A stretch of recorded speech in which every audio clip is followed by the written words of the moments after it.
I want to bring in DSCC Chairman and Democratic Senator from Michigan, Gary Peters. It's good to see you. Good to be with you. Interesting times, right? Look, Jon Tester is always in a tough fight. Right. And I think you've said this is probably the toughest one in the Senate by far. Right.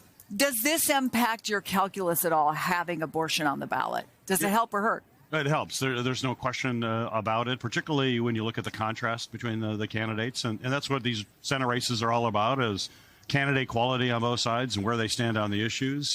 And with having this issue up there, which is popular to make sure that women have reproductive freedom. We know how popular it is. We know what happens with these Even initiatives. in red states. Even in red states. Look at places like Kansas and others where we've seen those initiatives. It turns out folks who don't want to see their rights being taken away by politicians, and Jon Tester is running against a guy who's extreme, no exceptions for rape or incest.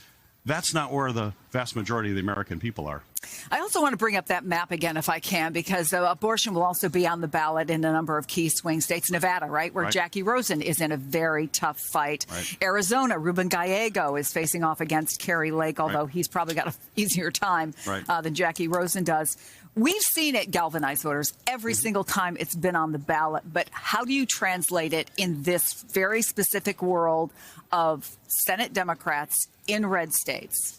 Well, it translates very well. We're going to see it actually in Florida. I'm going to add Florida to that list as well, a state where we think we can pick up a seat, not just hold our incumbents. And we find when people show up for that vote and are motivated, they tend to vote Democratic, particularly when there's a clear contrast between the candidates that are there. And given our Democratic candidates have views to make sure they're enshrining those rights for women versus Republicans that want to take them away, we always win in that argument. I want to ask you about Florida, because I had the head of the Democratic Party on, and obviously we just saw the results of the primary last night.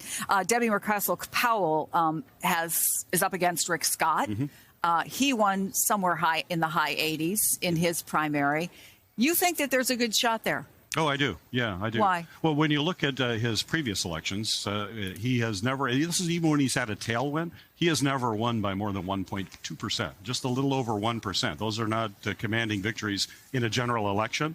He's not popular. He's taken very extreme positions on abortion, said he would sign extreme measures to take away the right for women. So that kind of contrast bodes well. And having that on the ballot is going to turn out folks who are really focused on that issue and are turning out because they know it's important for their life. And they'll see a contrast and they're going to vote for the Democrat. As you do a deep dive on that race in Florida, is there anything that indicates to you it could in any way be in play in the presidential race? It could be because of those dynamics. Certainly it is. My focus, though, is on the Senate. And I believe that given that contrast that we have, we're going to be able to win. We were talking about the people who are not here. My home state, Ohio, Sherrod Brown is not here. So one of the things that we always look at to figure out where your head is and where the DSCC is where do you spend the money? So where are you going to spend the money? Well, we'll spend money at all those states that are right on the edge, the difference between winning or losing. So we may be 6, 7 states. It could be more. You know, I'm making that decision on an ongoing basis. I'm a data-driven guy, and we're going to be putting the money where we can get the biggest bang. We did that last cycle when we made history. We held the Senate and expanded it, first time since the 1930s, and picked up Pennsylvania. And what we did there at the very end, we poured in money at the end because we believed that we were able to win, and we did.